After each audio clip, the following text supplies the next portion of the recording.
A caminho da luz. História da civilização à luz do Espiritismo. Pelo Espírito Emmanuel, psicografado por Francisco Cândido Xavier. Capítulo 16. A Igreja e a invasão dos bárbaros. Vitórias do cristianismo. Constantino, no seu caminho de realizações, consegue levar a efeito a nova organização administrativa do Império, começada no governo de Diocleciano, dividindo-o em 4 prefeituras que foram as do Oriente, da Ilíria, da Itália e das Gálias, que por sua vez eram divididas em dioceses dirigidas respectivamente por prefeitos e vigários.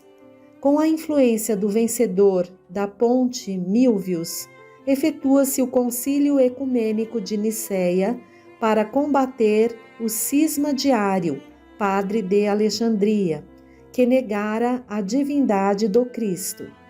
Os primeiros dogmas católicos saem, com força de lei, desse parlamento eclesiástico de 325.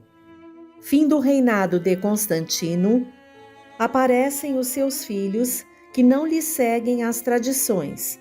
Em seguida, Juliano, sobrinho do imperador, eleva-se ao poder, tentando restaurar os deuses antigos em detrimento da doutrina cristã, embora compreendesse a ineficácia do seu tentamen. Mas por volta do ano 381, surge a figura de Teodósio, que declara o cristianismo religião oficial do Estado, decretando simultaneamente a extinção dos derradeiros traços do politeísmo romano. É então que todos os povos reconhecem a grande força moral da doutrina do crucificado, pelo advento da qual milhares de homens haviam dado a própria vida no campo do martírio e do sacrifício, vendo-se o imperador, em 390, ajoelhar-se humildemente aos pés de Ambrósio, bispo de Milão, penitenciar-se das crueldades com que reprimira a revolta dos tessalonicenses. Primórdios do catolicismo.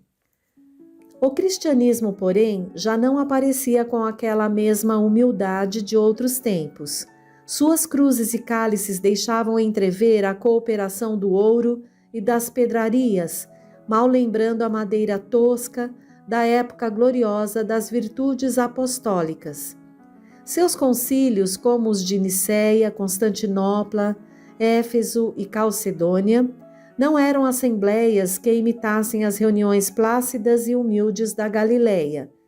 A união com o Estado era motivo para grandes espetáculos de riqueza e vaidade orgulhosa, em contraposição com os ensinos daquele que não possuía uma pedra para repousar a cabeça dolorida. As autoridades eclesiásticas compreendem que é preciso fanatizar o povo, impondo-lhe suas ideias e suas concepções, e, longe de educarem a alma das massas, na sublime lição do Nazareno, entram em acordo com a sua preferência pelas solenidades exteriores, pelo culto fácil do mundo externo, tão do gosto dos antigos romanos, pouco inclinados às indagações transcendentes. A Igreja de Roma. A Igreja de Roma, que antes da criação oficial do papado considerava-se a eleita de Jesus, ao arvorar-se em detentora das ordenações de Pedro, não perdia ensejos de firmar a sua injustificável primazia junto às suas congêneres de Antioquia, de Alexandria e dos demais grandes centros da época. Herdando os costumes romanos e suas disposições multisseculares, procurou um acordo com as doutrinas consideradas pagãs pela posteridade, modificando as tradições puramente cristãs, adaptando textos, improvisando novidades injustificáveis e organizando, finalmente, o catolicismo sobre os escombros da doutrina deturpada. Os bispos de Roma, abusando do fácil entendimento com as autoridades políticas do Estado, e impunham suas inovações arbitrárias, contrariando as sublimes finalidades do ensinamento daquele que preconizara a humildade e o amor como os grandes caminhos da redenção. É assim que aparecem novos dogmas, novas modalidades doutrinárias, o culto dos ídolos nas igrejas, as espetaculosas festas do culto externo, copiados quase todos os costumes da Roma anticristã. A destruição do império. A fraqueza e a impenitência dos homens não lhe deixou compreender que o cristianismo fora chamado à tarefa do governo tão somente para educar o sentimento dos governantes, preparando-os para levar o esclarecimento e a fraternidade aos outros povos da terra, então considerados bárbaros pela cultura do império. Não obstante todos os esforços em contrário dos mensageiros de Jesus, Bonifácio III cria o papado em 607, contrapondo-se a todas as disposições de humildade que deveriam reger a vida da Igreja. As forças do mal, aliadas à incúria e à vaidade dos homens, haviam obtido um triunfo relativo e transitório. Os gênios do espaço, todavia, a claridade soberana da misericórdia do Senhor, reúnem-se no infinito, adotando providências novas, concernentes ao progresso dos homens. Todos os recursos haviam sido prodigalizados a Roma, a fim de que as suas expressões políticas e intelectuais se estendessem pelo orbe, abrangendo todas as gentes no mesmo amplexo de amor e de unidade. Sua alma coletiva, no entanto, havia deturpado todas as possibilidades sagradas de edificação e renegado todos os grandes ensinamentos. Advertências penosas não lhe faltaram do alto, como nos acontecimentos inesquecíveis e dolorosos do Vesúvio nas cidades de Campânia.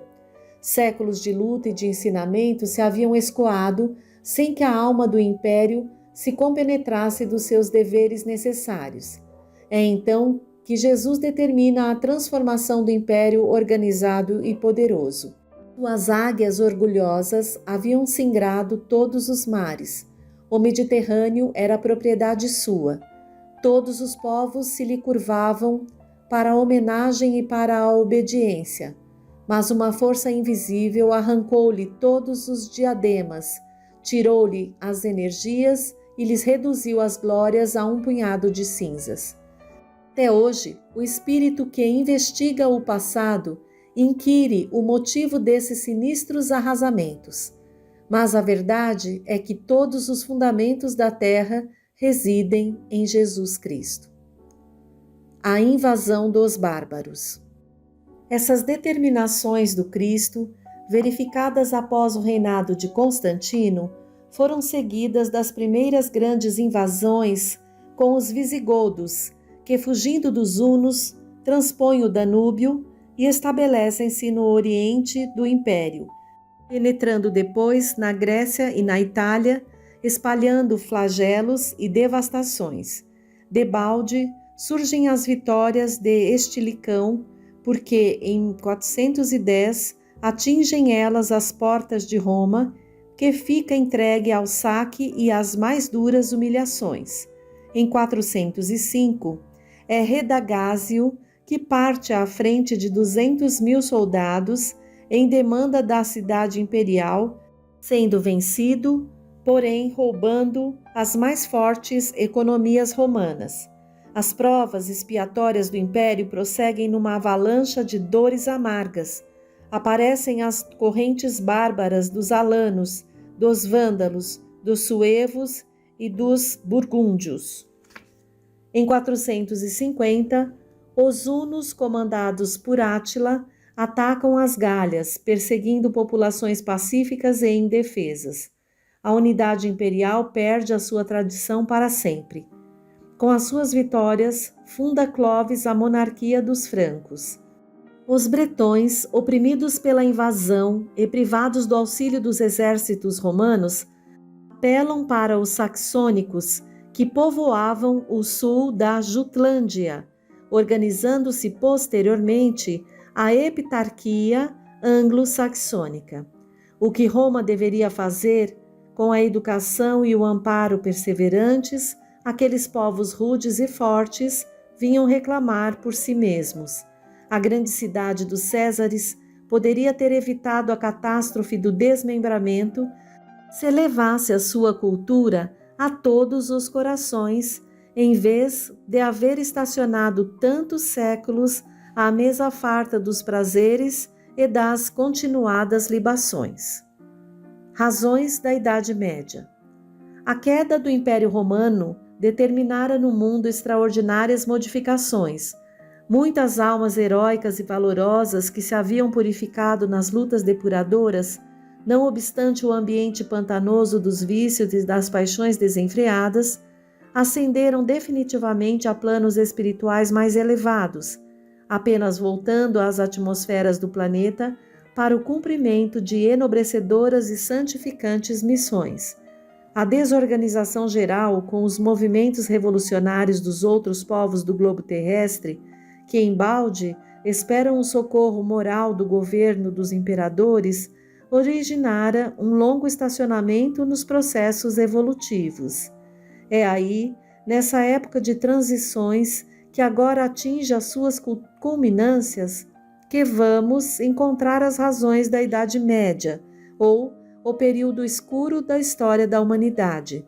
Só esse ascendente místico da civilização pôde explicar o porquê das organizações feudais, depois de tão grandes conquistas da mentalidade humana nos grandes problemas da unidade e da centralização política do mundo. É que um novo ciclo de civilização começava sob a amorosa proteção do Divino Mestre, e as últimas expressões espirituais do grande império retiravam-se para o silêncio dos santuários e dos retiros espirituais para chorar na solidão dos conventos, sobre o cadáver da grande civilização que não soubera prover ao seu glorioso destino. Mestres do amor e da virtude. Almas sublimadas e corajosas reencarnam então sob a égide de Jesus e para a grande tarefa de orientar as forças políticas da Igreja Romana, agora organizada à maneira das construções efêmeras do mundo. O papado era a obra do orgulho e da iniquidade. Mas o Cristo não desampara os mais infelizes e os mais desgraçados, e foi assim que surgiram no seio mesmo da Igreja alguns mestres do amor e da virtude, ensinando o caminho claro da evolução aos povos invasores, trazendo-os ao pensamento cristão e destinando-os aos tempos luminosos do porvir. Capítulo 17. A Idade Medieval. Os Mensageiros de Jesus. Em todo o século VI, de conformidade com as deliberações efetuadas no plano invisível, aparecem grandes vultos de sabedoria e bondade, contrastando a vaidade orgulhosa dos bispos católicos, que, em vez de herdarem os tesouros de humildade e amor do crucificado, reclamaram para si a vida suntuosa, as honrarias e prerrogativas dos imperadores. Os chefes eclesiásticos, guindados à mais alta preponderância política, não se lembravam da pobreza e da simplicidade apostólicas, nem das palavras do Messias, que afirmara não ser o seu reino ainda deste mundo. Todavia, nesse pantanal de ambições, floresciam igualmente os lírios da misericórdia de Jesus em sublimadas realizações de sacrifício e bondade. Espíritos heróicos e missionários, cuja maioria não se incorporou aos nomes da galeria histórica terrestre, exerceram a função de novos sacerdotes da ideia sagrada do cristianismo, conservando-lhe o fogo divino para as futuras gerações do planeta. Subordinados, embora, à disciplina da Igreja Romana, eles ouviam, no ádito do coração, a palavra eterna e suave do divino jardineiro e sabiam, por isso, que a sua missão era a de renúncia, do sacrifício e da humildade. Roma podia negociar os títulos eclesiásticos com a política do mundo e estabelecer a sintonia nos templos sagrados, esquecendo os mais severos compromissos. Eles, porém, nas suas túnicas rotas, atravessariam o mundo alentando a palavra das promessas evangélicas, edificariam pousos de silêncio e de misericórdia, onde guardassem as tradições escritas da cultura sagrada para os dias do porvir. Desses exércitos de abnegados que se organizaram com Jesus e por Jesus, no seio da Igreja, somos levados a destacar os missionários beneditinos, cujo esforço amoroso e paciente conduziu grande número de coletividades dos povos considerados bárbaros, principalmente os germanos, para o seio generoso das ideias do cristianismo. O Império Bizantino. Depois da morte do imperador Teodósio, eis que o mundo conhecido se reparte em dois impérios, o do Ocidente e o do Oriente, divididos entre os seus dois filhos, Honório e Acádio. Com o assalto dos Érulos, em 476, desaparece o Império Ocidental e com ele para sempre os resquícios da integridade do Império Romano, instalando-se depois, em 493, o reino ostrogodo na Itália, tendo Ravenna por capital. Constantinopla é então a sucessora legítima da grande cidade imperial. O Império Bizantino era o depositário da legislação e dos costumes romanos. Um poderoso sopro de latinidade vitaliza as suas instituições. Debalde, porém, as expressões romanas buscam um refúgio nas outras terras, com o objetivo de uma perpetuação. Homens enérgicos como Justiniano não conseguem salvá-las. Forças ocultas e poderosas estavam incumbidas de sua visceral renovação, e não obstante sua resistência milenar, o Império Bizantino, herdeiro dos Césares, ia cair exânime em 1453 ao assalto de Maomé II. O Islamismo. Antes da fundação do papado, em 607, as forças espirituais se viram compelidas a um grande esforço no combate contra as sombras que ameaçavam todas as consciências. Muitos emissários do alto tomam corpo entre as falanges católicas no intuito de regenerar os costumes da Igreja. Embalde, porém, tentam operar o retorno de Roma aos braços do Cristo, conseguindo apenas desenvolver o máximo de seus esforços no penoso trabalho de arquivar experiências para as gerações vindouras. Numerosos espíritos reencarnam com as mais altas delegações do plano invisível. Entre esses missionários, veio aquele que se chamou Maomé, ao nascer em Meca no ano de 570. Filho da tribo dos Coraixitas, sua missão era reunir todas as tribos árabes sob a luz dos ensinos cristãos, de modo a organizar-se na Ásia um movimento forte de restauração do Evangelho do Cristo, em oposição aos abusos romanos nos ambientes da Europa. Maomé, contudo, pobre e humilde no começo de sua vida, que deveria ser de sacrifício e exemplificação, torna-se rico após o casamento com Khadija e não resiste ao assédio dos espíritos da sombra, traindo nobres obrigações espirituais com as suas fraquezas. Dotado de grandes faculdades mediúnicas inerentes ao desempenho dos seus compromissos, muitas vezes foi aconselhado por seus mentores do alto nos grandes lances da sua existência, mas não conseguiu triunfar das inferioridades humanas. É por essa razão que o missionário do Islã deixa entrever, nos seus ensinos, flagrantes contradições. A par do perfume cristão, que se evola de muitas das suas lições, há um espírito belicoso, de violência e de imposição. Junto da doutrina fatalista encerrada no Alcorão, existe a doutrina da responsabilidade individual, divisando-se através de tudo isso uma imaginação superexcitada pelas forças do bem e do mal, num cérebro transviado do seu verdadeiro caminho. Por essa razão, o islamismo, que poderia representar um grande movimento de restauração do ensino de Jesus, corrigindo os desvios do papado nascente, assinalou mais uma vitória das trevas contra a luz e cujas raízes era necessário extirpar. As guerras do Islã. Maomé, nas recordações do dever que o trazia à terra, lembrando os trabalhos que lhe competiam na Ásia, a fim de regenerar a igreja para Jesus, vulgarizou a palavra infiel entre as várias famílias do seu povo, designando assim os árabes que lhe eram insubmissos, quando a expressão se aplicava perfeitamente aos sacerdotes transviados do cristianismo.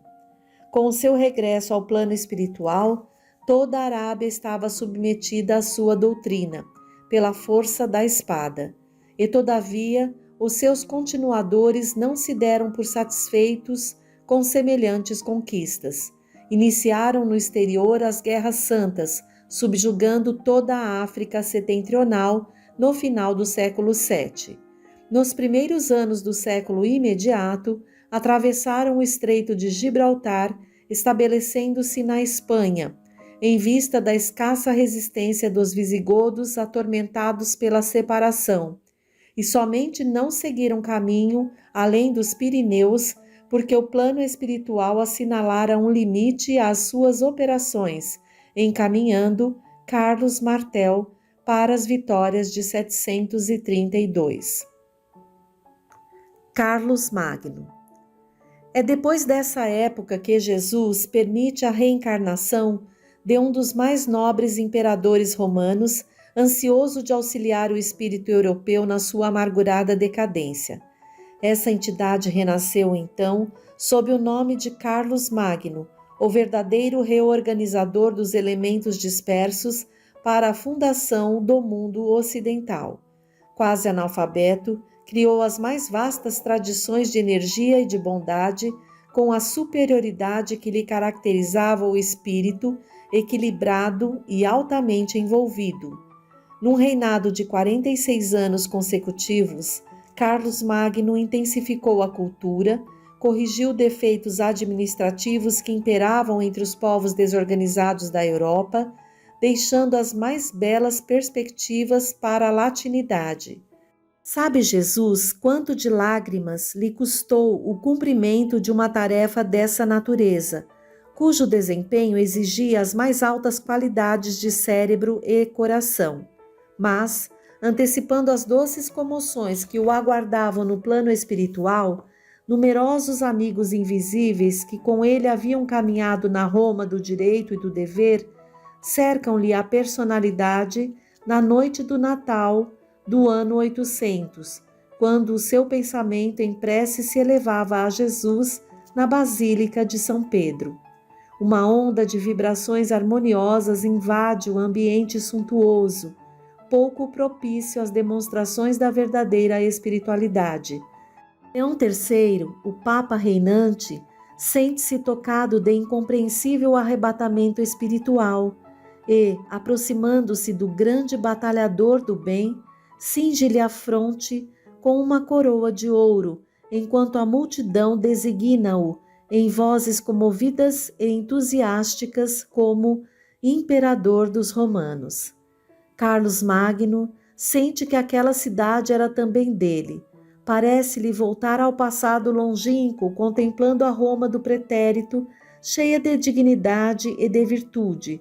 Seu coração derrama lágrimas, como Jeremias sobre a Jerusalém das suas dores, agradecendo a Jesus os favores divinos. Decorridos alguns anos sobre esse acontecimento, o grande imperador busca de novo as claridades do alto para reconhecer que o seu esforço caía sobre as almas qual uma bênção, mas o império, por ele organizado, teria escassa duração. O feudalismo. Depois das nobres conquistas atenienses em matéria de política administrativa, depois das grandes jornadas do direito romano à face do mundo, custa-se a entender o porquê do feudalismo que se estendeu pela Europa desde o século VIII até o século XII, figurando-se ao estudioso da história como retrocesso de toda a civilização. Toda a unidade política desaparece nesses tempos de luzidas lembranças para a humanidade. A propriedade individual jamais alcançou tamanha importância e nunca a servidão moral ganhou tão forte impulso. Com semelhante regime, as lutas fratricidas tiveram campo largo no território europeu, disputando-se uma hegemonia que jamais chegava na equação dos movimentos bélicos. Somente as poucas qualidades cristãs da Igreja Católica conseguiram atenuar o caráter nefasto dessa situação, instituindo-se as chamadas tréguas de Deus, obrigando os guerreiros ao repouso em determinados dias da semana, com o objetivo de comemorar as passagens da vida de Jesus Cristo e defendendo-se a paz com a periódica cessação das hostilidades. Razões do feudalismo. Esse regime, todavia, é facilmente explicável. A missão de Carlos Magno houvera sido organizada pelo plano invisível como uma das mais vastas tentativas de reorganização do Império do Ocidente, mas, observando-se a inutilidade do tentame, em virtude do endurecimento da maioria dos corações, as autoridades espirituais, sob a égide do Cristo, renovaram os processos educativos do mundo europeu, então no início da civilização atual, chamando todos os homens para a vida do campo, a fim de aprenderem melhor no trato da terra e no contato da natureza. Só o feudalismo podia realizar essa obra e as suas normas, embora grosseiras, foram aproveitadas na escola penosa das aquisições espirituais, onde a reflexão e a sensibilidade iam surgir para a construção do edifício milenar da civilização do Ocidente.